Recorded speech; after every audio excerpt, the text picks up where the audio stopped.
Hello, ladies, gentlemen, and our friends between and beyond. Welcome to another very saucy episode of Hook Cooks. Tonight, in the kitchen of creativity, we're getting back to our roots. Taters, parsnips, beets, carrots, the whole gang's here, except turnips. Fuck turnips. Turnip? Well, like turned down. And for what? Nothing but bland, baby. That's right. I'm Mitch the Monster Chef, and I'm not mad about turnips.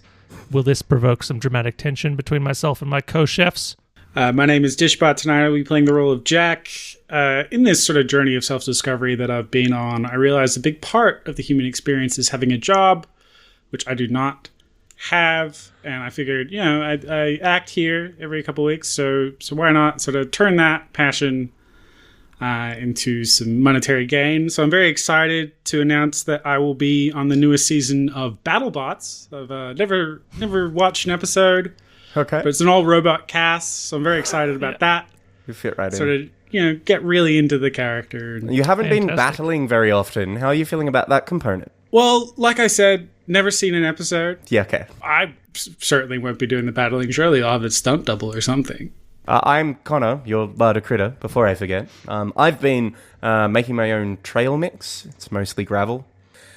Time to roll up our sleeves for another shift here in the Hook Cook kitchen.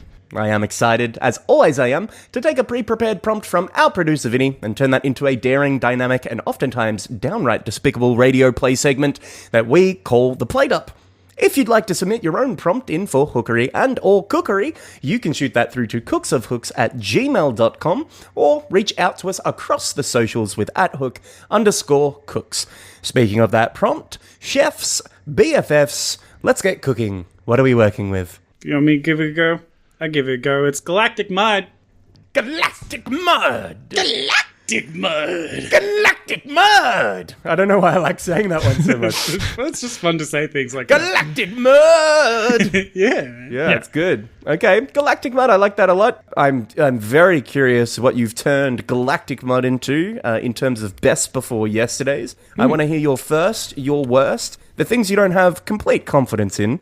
Jack, what is your first entry for best before yesterdays? Yeah, sure. Well, you guys hear about that new discovery from NASA? You guys hear about their new No, finding? I didn't hear about the new discovery from NASA. You want me to tell you guys about it? All right, I'll tell you guys about it. Well, they figure out how galaxies form, right? So it's not like what they originally thought, where sort of black matter sort of clumps together and forms gravitational sort of fields which support the birth of stars and the formation of solar systems. Instead, what actually happens is that sort of unknowable cosmic entities, they'll have like big nights out, right? Yep.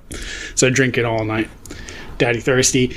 They'll like wake up and they'll pour themselves sort of just a big cup of galactic mud, big sort of mug full of Constellation coffee.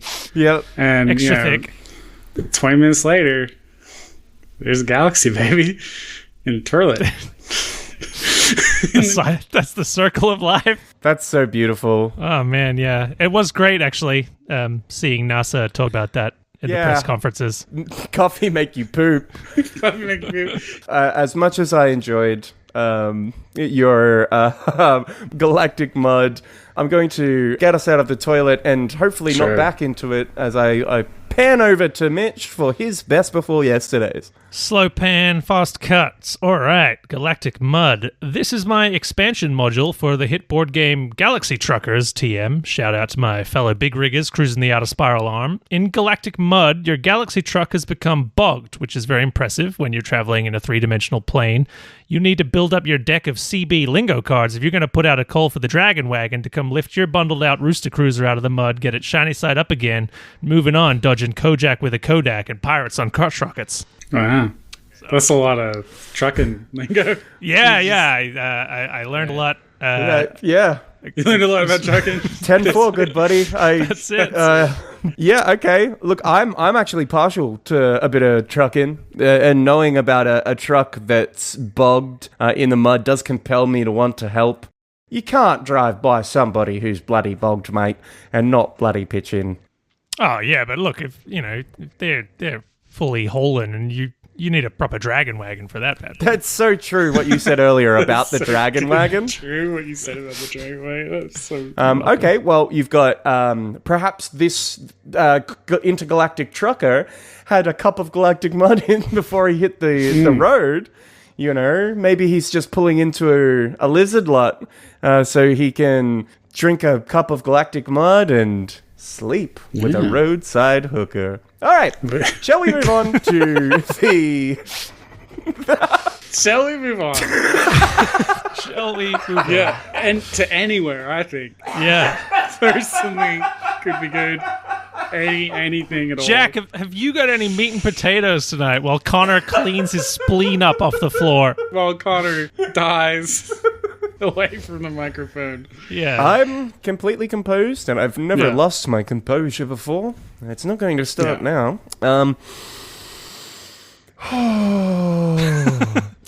Jack, what have you got for us in terms of meat and potatoes? What's your real submission this evening? Here we go. Galactic mud. Get up, maggot!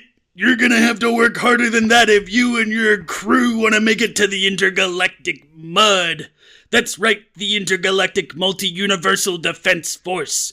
When something goes bump in the night, the mud is there to set it right and send that thing back to whatever hellhole it came from. Hoorah! We're a task force made up from countless intelligent species from across Universe 1. And our task is to kick some ass, hoorah. Now drop and give me 800 before I hit you with more exposition. You've got almost like a Randy Savage. Yeah, that's all I had, really. Yes. What a Randy Savage. I really like that, and I like the hoorahs. I really like the idea of there being a galactic force. I think there's like a lot of things that we can do. I think approaching it as an acronym is brave. That's fun. And opens up so many options for us in the future. Mitch, what are your thoughts on that one? That's a lot of fun. Yeah, Galactic Mud, MUD, is a very powerful sort of like name title. I'm excited to see what kind of like terrible universal problems these things, aliens, whatever, everything get into. The sort of concept I had in my mind was like something like kind of interdimensional Starship Troopers. Like you join this force, you realize the things coming through are like not necessarily like evil. They're just like running from stuff. Like it's your first time on duty and you like accidentally get sucked back through a portal into another universe. You realize something's like driving these things away. So you've got to like go back and, you know, sort of stop the mud force. Well, you make it that mud is the one that's driving them out of the portal in the first place, you know? Yeah. Hoorah. Yeah, to have purpose or whatever. I don't know. Yeah. I don't want to do like government a funding. I don't know.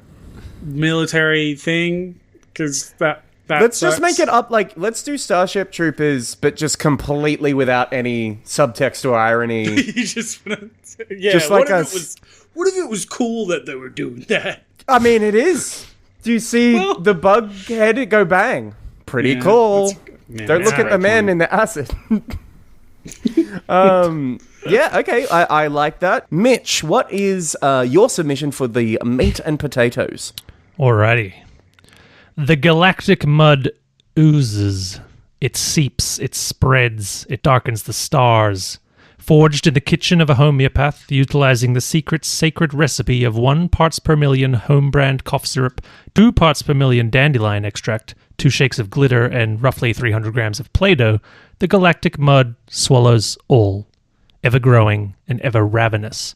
Inside, a new life, a new world. Outside, panic, fear, and a race to find some way to contain this unstoppable, sparkly clay before it's too late. So that's like the blob It's like the blob. Yeah, I got very stuck on trucker lingo for like a long time. Yeah, so you're mostly like... Well, that's okay. You invested your time in the right place. The idea of it being a homeopathic creation that actually does something is incredible. It does too much. It does too many things. It does too many things. I like the idea of an expanding threat. The not knowing what is inside this glittery clay is certainly very scary. I was thinking maybe the Galactic MUD could be trying to stop the Galactic Mud. Trying to stop the mud. Absolutely. I do really like the idea of a... what was the exact acronym? One more time, Jack. Multi-Universal Defense Force. The Mud Force. The force is... It's Multi-Universal Defenders. The Mudfoot is just a very small part of the mud. There's no Mudfoot. You seem to be misunderstanding. No, there's a Mudfoot! A long history of there being a proud Mudfoot. I like the Mudfoot. I like the idea of it being like a hardline Starship Troopers type story. I also like the idea that it's about a military force that is creating the issue, which has never actually happened in the real world. Never happened. Yeah. And I want to play a little bit more with like what's the mud are fighting. We have a blob, sure, that's good. Mm-hmm. It's an initial unknowable thing. You know, maybe that's a first obstacle to overcome because it's nice and unknowable, but maybe that's a weapon that they unleash. Right, so very passive. They just like throw a tablet and put some water on it and they're like, fight this. Yeah, or like, oh, well, there's a threat. Let's put the mud on it. But not the mud, because they refer to their weapon. I don't think they're going to be calling it the mud in our story because it may be quite confusing. I think for them, though, it's not confusing. Because of the context. I don't think we should be writing it for them. Personally. Perspectives are important. Yeah, that's a great point, man. Yeah, we need to find a way to make the like military story a little bit more interesting. We're fighting a blob initially. Let's say the blob enters our space, right? Fight blob, and then it's go into their world, right? That's our opportunity to see that there's more going on here. Blob sucks you up, and they push blob back in, and they don't realize that you're there, or don't care. Yeah. And then Blob's like, oh, sorry. And sort of poops you out. Oops. And I guess you talk to Blob? Are they all blobs? Is it all just like big amoeba things? Maybe it's all stuff that the MUD are pushing out. They're like, you're not joining the MUD, so we're sending you to another universe. Oh, so you like end up in like the Rejectoverse where it's kind of like... You know how the Ghostbusters like put things into the little trapdoor? Yeah. It's like, what the fuck is in there, right? And did they really deserve it? So maybe we're kind of exploring like what that prison is like, and we're kind of staging a breakout. Yes. Ooh, that's fun. Yeah, you realize, they're shunting everything into this like... dimensional goop. Dimensional prison. And the stuff that they fight is just stuff that's trying to break out of this prison. But it's not stuff that's like coming from other universes. It's not like threats. They're from your universe. They're just not like the MUD is like this big like empire thing. And they've chosen to not join that. Oh, so they're starting to like curate their own universe. Yes. Yeah, they're like, these are the things that aren't part of it that haven't agreed to join the MUD for whatever reason. Yeah, what I'd really like is it to be absolutely up and down, silly military, like Jack was kind of like referencing. You've got like the hyper masculine super military that is just yelling and screaming. You know, that one scene from Full Metal Jacket, they're just getting barked at and yelled at and barked at and yelled at. A drill commander kind of presence. You go into a scene. You learn that this blob is one of many things that's been put into essentially a different universe. That universe is not only now a prison for things that have been curated, but like was a universe. So they've had to deal with the fact that they've got all this like influx of different immigrants from a different universe. It'll be a really interesting space to enter. You essentially enter what, like an interdimensional prison camp? Is that kind of what it is? I think so, yeah. Yeah? Yeah.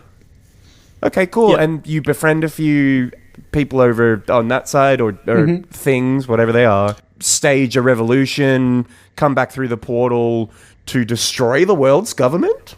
Yeah, the MUD.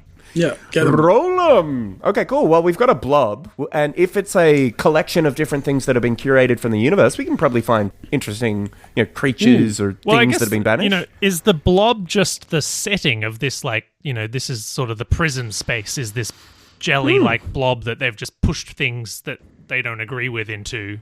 That's cool.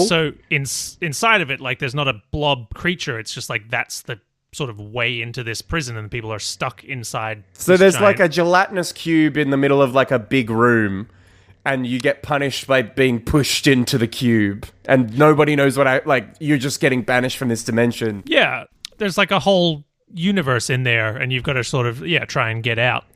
And I guess what I was gathering from your setup there is that you're a mud startup who, asks too many questions or something and gets gooped. Is that what you were saying? Where you're going to you started a training camp or things like that, Connor? No. I was still kind of playing with that idea that the blob gets you and they banish the blob and you're in it as so it's completely accidental that you get this perspective, right? Because I worry about why are we being banished, having to contrive those reasons or set up that situation. Again, the story could just start at the point where you've been banished, right? But what are you guys thinking? Yeah, I think I'm a bit more along the lines of you join this thing. I think that makes it a little bit more powerful, and it's not necessarily intentional. They haven't tried to excise you in any way. It's more just you are collateral damage. And that just is what happens and shows you the nature of the war. And actually I kind of like the first otherworldly creature being a blob. Because it completely dehumanizes it. It makes you completely reevaluate it. Let's say you're sucked into the blob and they push you into the big, chasm that they push things or zap you with the space ray, whatever it is. Yeah. You're pushed into the prison dimension, right? We have a blob. It turns out to be friendly. This is a great opportunity for us to develop a little bit more. Mm-hmm. There can be lots of blobs, but it'd be nice if there was things they've been curating to tell this story. Yeah, for sure. So is that space worms? Is it, rock people? What kind of thing do you want to see in here to make it multidimensional? Yeah. It's got to be the rock people.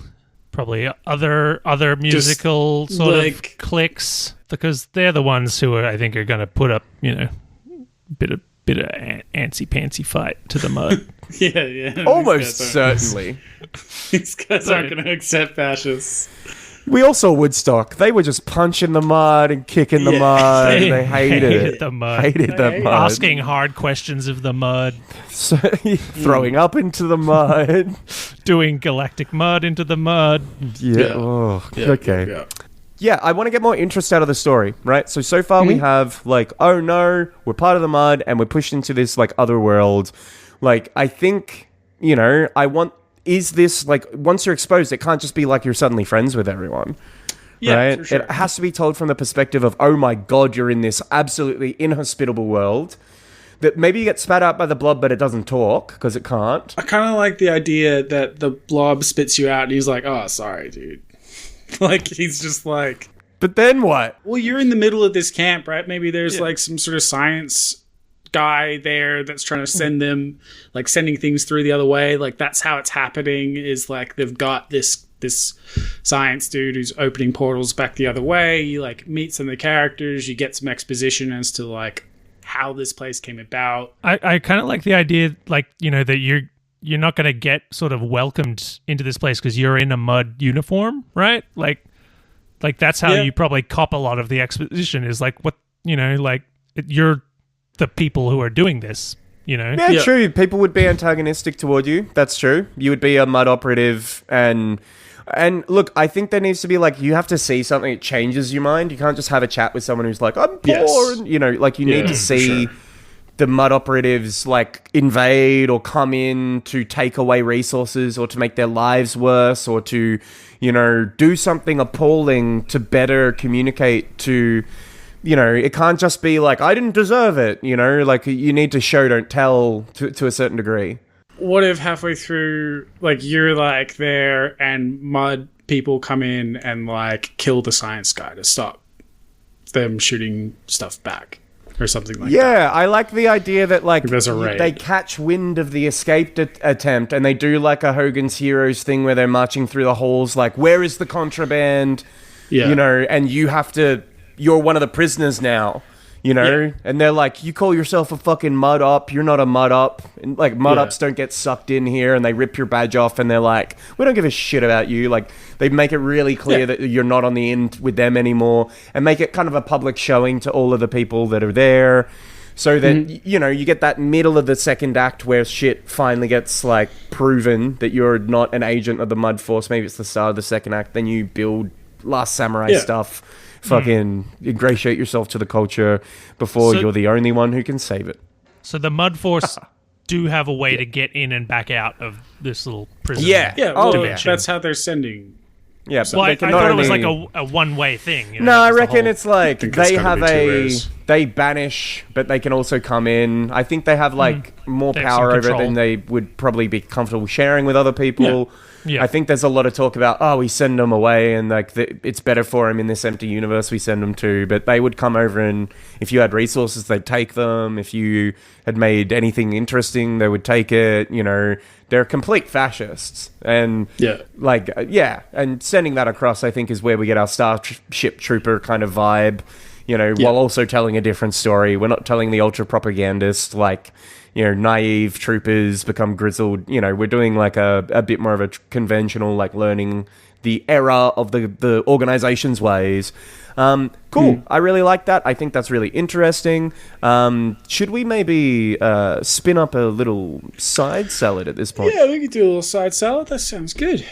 So side salad, you know, this is the part of the show. My mom's prepared us sort of a bevy of additional prompts. This is all stuff that we haven't seen before at all. We're going to spin a big wheel and we'll see what we get. Sound good? Spin away! Roll them up.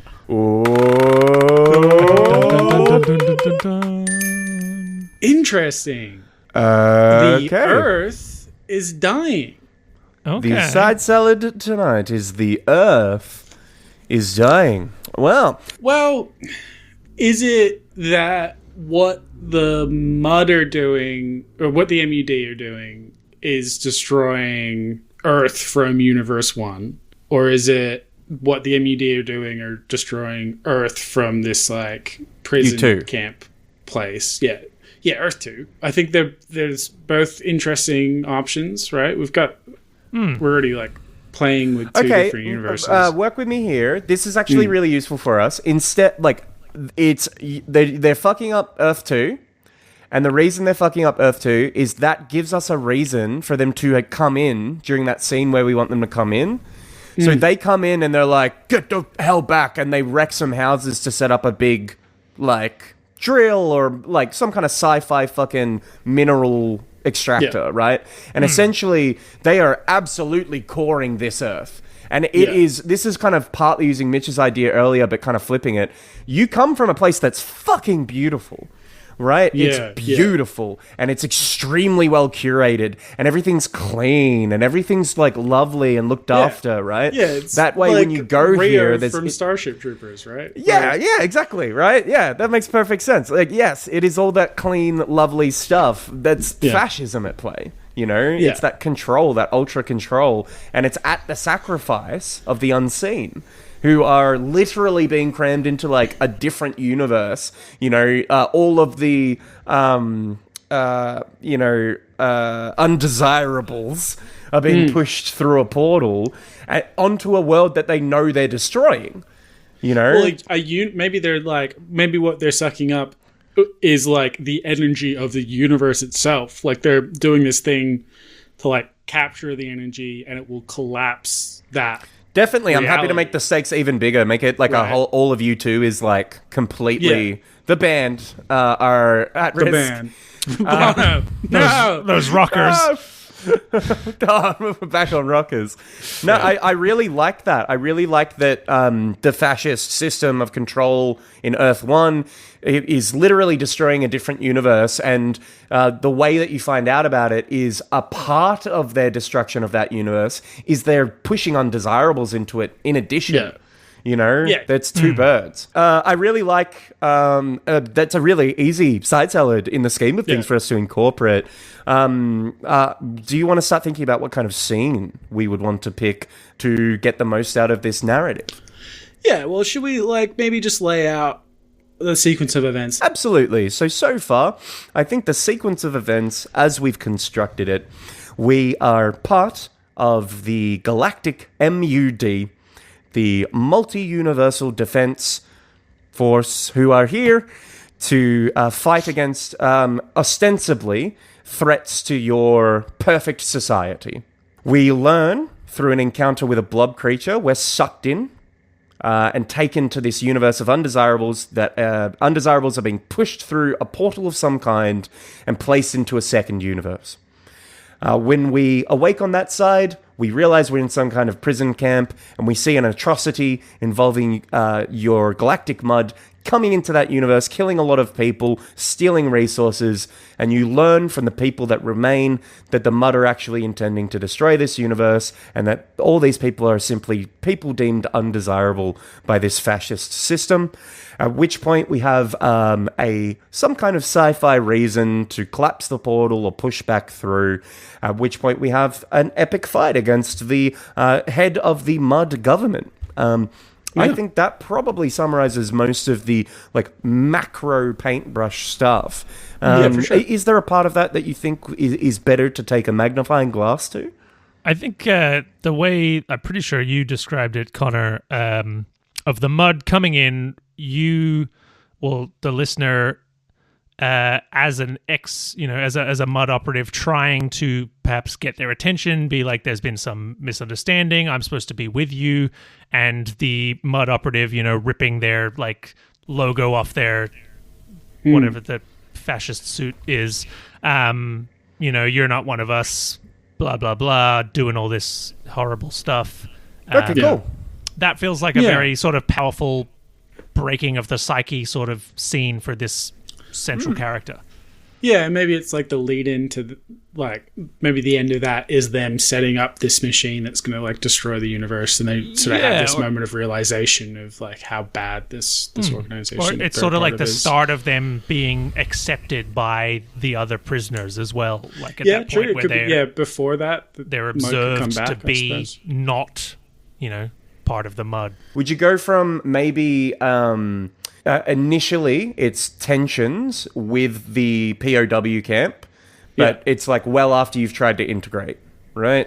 You're there and you're treated like shit. You're still tied up and stuff. They don't trust you. Right, you've walked into the POW camp and they're at first they think you're going to hit them because they think you're in charge, but quickly once you explain it to them, they actually lock you in a place. Well, I just imagine it you come through in the blob, it spits you out. There's no there's no mud presence there at that point in time, so they just think you're part of the mud. This camp, it doesn't necessarily have to be a POW camp or something like that. This could be the resistance, right? Right. They're trying to send stuff. The blob is evidence of them trying to send stuff back the other way to fight against the MUD anyway. So you're in this camp, as a member of the thing that they're trying to fight. Right, it's an active rebel force, and you're essentially you are put into prison because you're a captive enemy. Yeah. Yeah. Right, and then during that encounter, you escape. You realize that you no longer have a place with them, and you try to make peace with the people, the rebels. I think we've got our scene. Should we plate it up? Absolutely. I think it is time to head on through to the plate up. Let's go.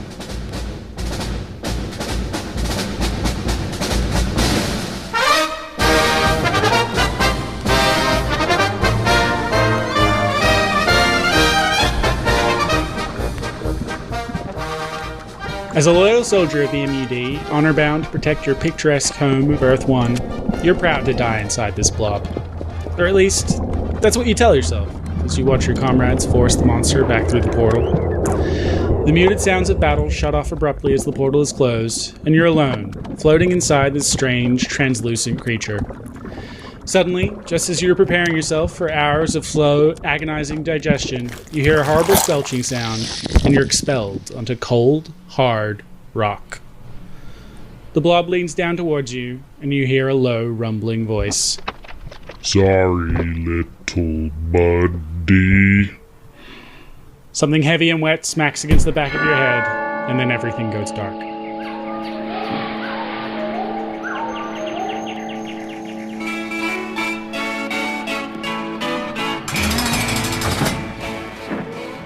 You wake up in the cell, a lamp shining directly into your face. You peer past the light and find a frog person? How is that possible? You thought the other universes were filled with indescribably horrific creatures, just like the blob. But frog people are from your universe, under the protection of the MUD. You glance around the room, and there you spot a few of the more monstrous species you're expecting. A flesh-eating pot plant, a sentient gas cloud, a slug bear. But it's all wrong. These aren't the vicious beasts you saw on the vid tubes at Basic. They look much the same as the frog with the lamp. Hungry, dirty, and most of all, scared. Much the same as you, now you come to think of it. The frog breaks the silence. When's the next raid? What do you know about the MUD's plans? You stare incredulously back at them. Raid? Plans? Then, as they lock their eyes on yours, you find yourself falling into their gaze, falling deeper and deeper and deeper. Suddenly you snap back to yourself, and you curse yourself as you realize that this is no frog person. It's a hypnotoad, and it's just read your mind. Damn it, they croak. They don't know anything. New meat. Still thinks the MUD is clean as a whistle. A groan passes around the room. You start to wonder what will happen now they know you don't have any information. A bright flash lights the room through the window, and a deafening explosion follows it, showering you all in a blinding cloud of dust.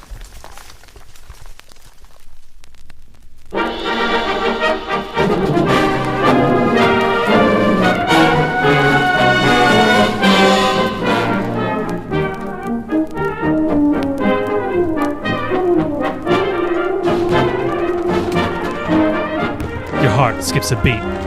The MUD have come to rescue you. With a groan and a crash, one of the walls of your dirty, dank cell collapses, coating your chitinous black fatigues in grey dust and leaving a dramatic gash across your cheek to add tension. The hypnotoad is gone. Croaked or crying for help, it doesn't matter. You take your chance, scrambling out into the night air, fleeing your stunned, sprawling captors into roiling smoke, muggy with the scent, blood, and fire. You trip over a lifeless body, hitting the ground and driving the air from your lungs. You look up, and in the darkness under the eaves of the next building over, you see terrified faces, scrawny, malnourished, and pale in the firelight. An instant later, an MUD miniaturized undoing device, or MUD for short, winds through the air before exploding, leaving that house you were staring at nothing but bloody rubble. And those starved, desperate faces, their fate you don't want to think about. You stare, unblinking and shell-shocked, before instinct forces you to move. Flee, followed by the sounds of screams, by harsh laughter and barked orders that sound so alien and yet so terribly familiar.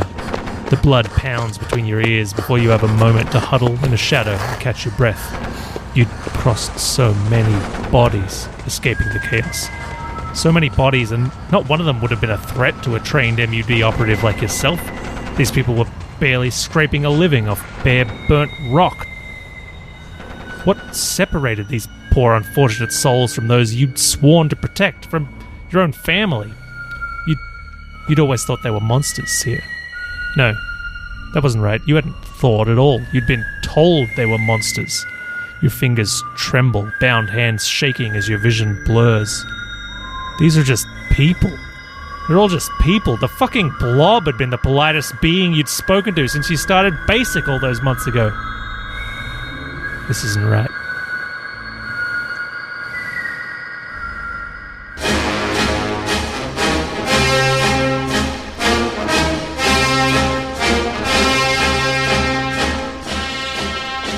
Soldier, turn hot!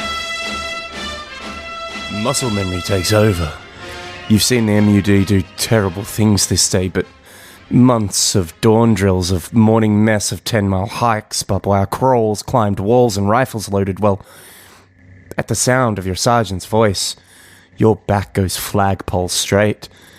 With almost automated accuracy, you hike a knee, spin in place, plant your foot and salute. Sir, yes, sir! Perhaps what you've seen will wash away. After a shower, will fade away as you fall asleep back in your bunk, back home, back within the simple safety of the MUD's care, back where the streets were clean and everyone seemed happy and normal. Just what in the blue blazers do you think you're doing, Private? Sir, I was... You are the finest example of a jelly spine sponge brain blank-eyed losto that it has ever been my displeasure to scream at! What the hell are you doing in a classified zone, Private?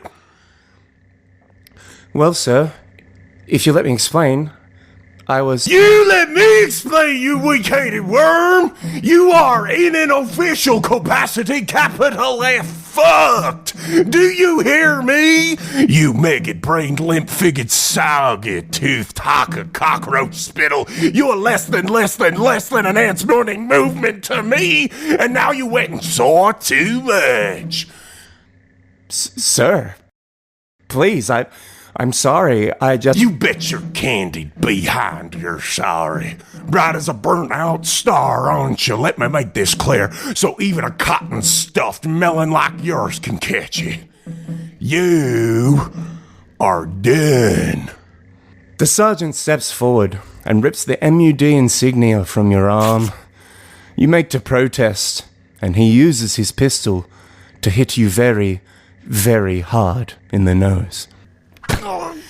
If brains were dynamite, you wouldn't have enough to blow your nose. You're as sharp as a bowling ball. I can understand now why some species eat their young. You're so goddamn... Blood streams down your face. The world goes hazy, ringing and muted.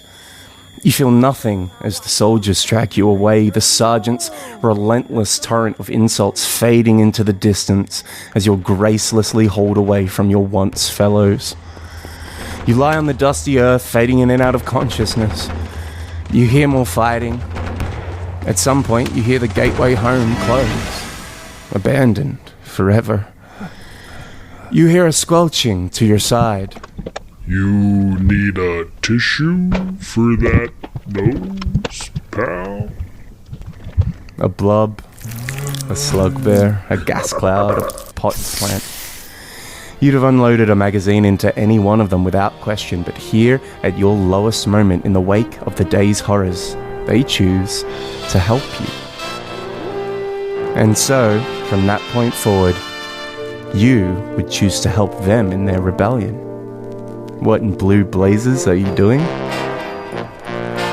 The right thing.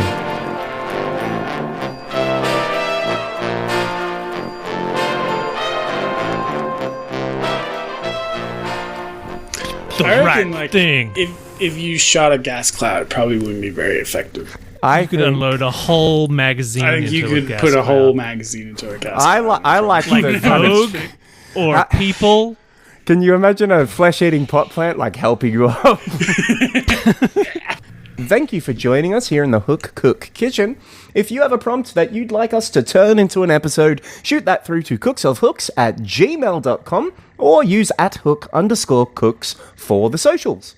And while you're finding us on those socials, please let us know how you're enjoying the episodes. We have been slaving away in the kitchen, and we really want to know that you are loving what we're doing. Come find us, come say hi, tell us what you like. We've been slaving all day over a hot stove for you, and a little of appreciation would be greatly appreciated on our end. I'm here to say you can also tell us what you don't like, and that it can be constructive. Don't listen to even Jack. Though these two are Don't listen to Jack. Don't look at the man in the corner telling you that you can tell us about our flaws and many problems. Thank you to Holizna for our opening theme, Sailing Away, and thank you to Jack's mum for the side salad. Thanks, man. That's about it. I've been Connor, your larder critter. I am Dishbot playing the role of Jack. And I've been Mitch the Monster Chef. Thank you so much for joining us in the kitchen. Are we happy, boys? Yes, chef. Yes, chef.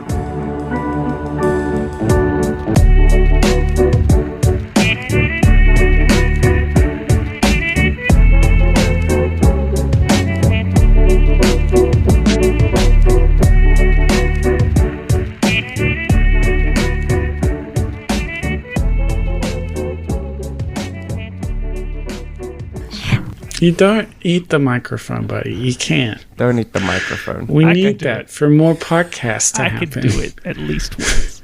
You could do one, I guess.